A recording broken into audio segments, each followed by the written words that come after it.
beleza com vocês? Olha eu de novo aqui, você que assistiu a minha revisão voltada para o vestibular da Unesp, agora, em homenagem ao meu grande amigo de Curitiba, professor Sylvester, eu vou fazer uma revisão para a Federal do Paraná neste ano de 2019, beleza? Se inscreva no meu canal, deixe o seu like e, sobretudo, compartilhe com seus amigos. É muito importante para mim. Pergunta pro Toide é o seu canal que está começando agora.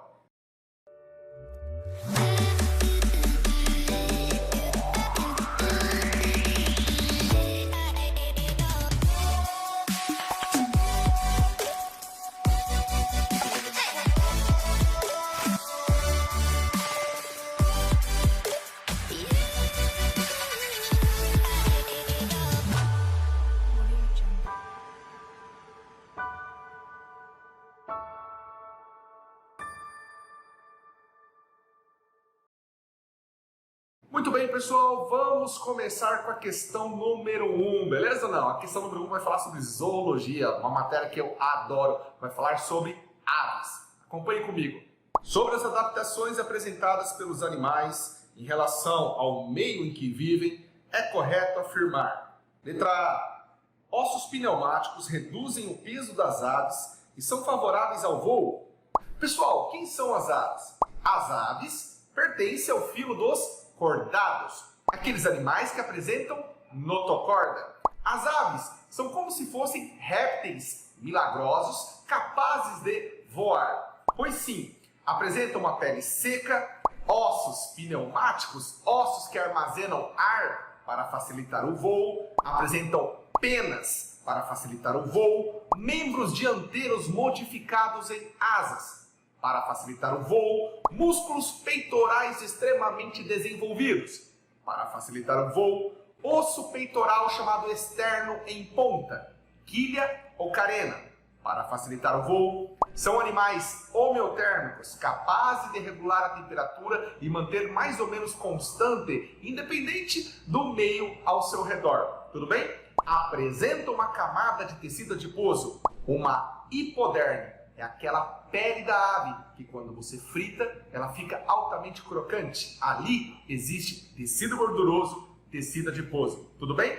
Em relação ao sistema digestório das aves, as aves apresentam bico córneo com ausência de dentes, esôfago com papo, estômago, proventrículo, moela e intestino, beleza? Só recapitulando aqui, o proventrículo é o estômago químico das aves, que produz enzimas, e a moela é o estômago mecânico das aves, que faz a trituração do alimento. Tudo bem? Apresentam cloaca como destinação final. Em relação ao sistema respiratório, nós temos a siringe, que é um órgão de vocalização das aves, e sacos aéreos em seus pulmões, que também vão facilitar o voo das aves. Tudo bem? Em relação ao sistema cardiovascular, é um coração tetracavitário, sendo que a artéria aorta faz uma curva para a direita do corpo da ave, para a direita do coração da ave, tudo bem? É um sistema circulatório fechado, com circulação dupla e completa. Suas hemácias apresentam núcleo, e isto é extremamente importante você saber. Em relação ao sistema excretor, os rins são extremamente evoluídos, chamados de rins metanéfrons, capazes de excretar ácido úrico, beleza? Não há bexiga urinária nas aves, e isso também facilita o voo dela. Em relação ao sistema nervoso, apresentam 12 pares de nervos cranianos. As aves são animais dioicos, e assim é preciso entender que durante a fecundação interna, a fêmea, provida apenas de um ovário, acaba produzindo os seus ovos. Esses ovos apresentam os anexos embrionários calcário com casca. Portanto, nessa questão aí, número 1 da Federal do Paraná, a alternativa correta é a letra A. Vejamos por que a alternativa B ela é errada. Então, pessoal, vamos ver por que o item B da questão número 1 da Federal do Paraná ele é um item incorreto. Leia comigo. A flutuação dos peixes na água é regulado pela bexiga natatória, correto até aqui, que se enche de líquido para ficar mais pesada quando o animal quer ir ao fundo. Galera, eu estou falando de peixes ósseos, e a bexiga natatória, ela se enche de ar, ficando menos pesada, ou melhor dizendo, menos densa, porque você expande o volume, fazendo um animal flutuar. Como ele não se refere a qual peixe aqui nós estamos falando, eu imagino que seja o peixe ósseo, único detentor de bexiga natatória. Nem todos os peixes ósseos são possuidores de bexiga natatória. Por exemplo, peixes que gostam de ficar no fundo geralmente não têm. O linguado, ele é um bom exemplo. Agora, se o item falasse sobre peixes cartilaginosos, nós deveríamos lembrar que os tubarões apresentam uma maneira diferente de flutuar, que é o óleo encontrado em seu fígado. É o chamado de óleo de fígado de tubarão, ok? Item B, incorreto. Para manter o controle osmótico, peixes de água doce devem beber muita água e eliminar muitos sais com a urina. Pessoal, esse item também é falso, ok? Lembrando que peixes de água doce, eles estão imersos num meio hipotônico em relação ao seu corpo. O que isso significa? Que a concentração de solutos no interior do animal acaba sendo maior do que a concentração no ambiente externo. E se não houvesse nenhum tipo de mecanismo de osmorregulação, o peixe, pela teoria, deveria ganhar água cada vez mais, inchando e explodindo. Porém, os mecanismos presentes são outros. Ou seja, os peixes de água doce, eles têm a água adentrando pelas brânquias, assim como os sais minerais. Entretanto, os sais minerais ficam dentro do animal, enquanto que a água acaba sendo eliminada pela urina, que é muito diluída em rins extremamente eficientes. Logo, esse item C ele é falso. D. Para a conquista do ambiente terrestre, répteis tornaram-se vivíparos. Não, galera, os répteis tornaram-se ovíparos. É um ovo alantoidiano, é um ovo amniota e é um ovo com casca calcária. Então esse item é falso. Letra E. O canto das aves é produzido pelo sistema de sacos aéreos?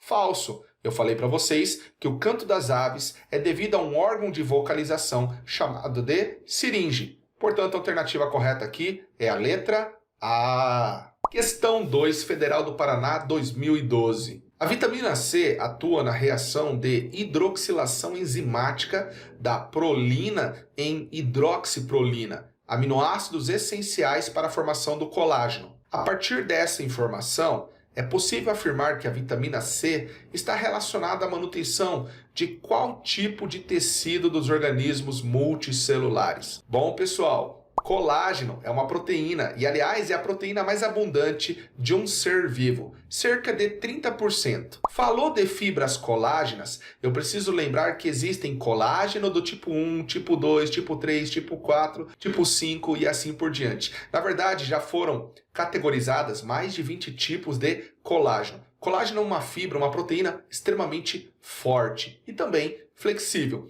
Você encontra colágeno em um tecido chamado de tecido conjuntivo. Portanto, a nossa resposta aqui é a resposta letra A. Tudo bem? Só lembrando que para produzir colágeno, eu preciso de uma célula chamada de fibroblasto, encontrado no tecido conjuntivo propriamente dito, ou osteoblasto, encontrado no tecido conjuntivo especial ósseo, condroblasto, encontrado no tecido conjuntivo especial cartilaginoso, ok? Então, resposta letra A. Agora nós vamos para a questão número 3, ok? Associe os tipos de relação ecológica da coluna direita com as situações apresentadas na coluna esquerda. Então ele fala assim, ó, um pássaro que se alimenta de carrapatos, que vivem sobre grandes mamíferos como bois e búfalos. Bom, um pássaro que se alimenta de carrapatos e que vivem sobre grandes mamíferos como bois e búfalos, analisando a relação entre o pássaro e o boi, que seria protocooperação.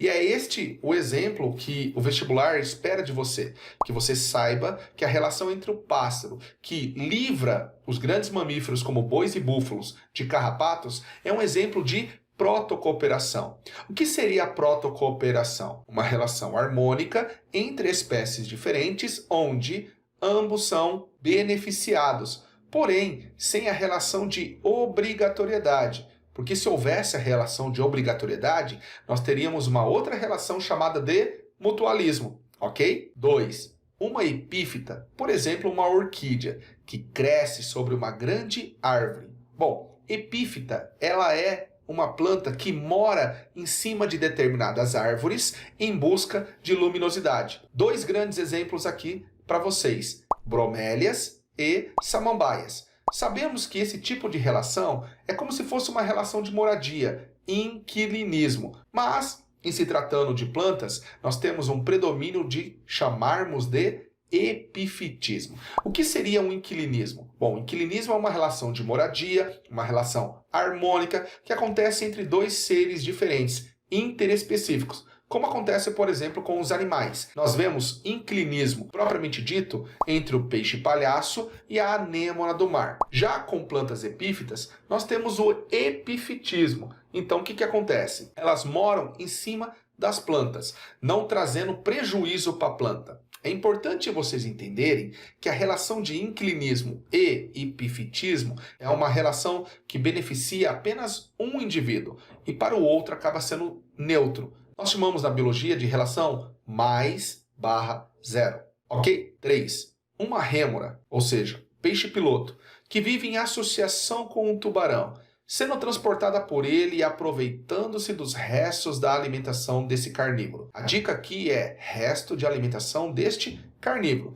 Para ingerir resto alimentar, nós falamos de comensalismo, galera. Comensalismo. Logo, o peixe-piloto está sempre acompanhando o tubarão para que os pedaços de carne e sangue que sobram na água, ele possa aproveitar-se desse resto, ok? É uma relação que traz benefício apenas para um indivíduo, que é o peixe-piloto ou rêmora, não trazendo benefício e nem prejuízo para o tubarão. É uma relação mais/zero.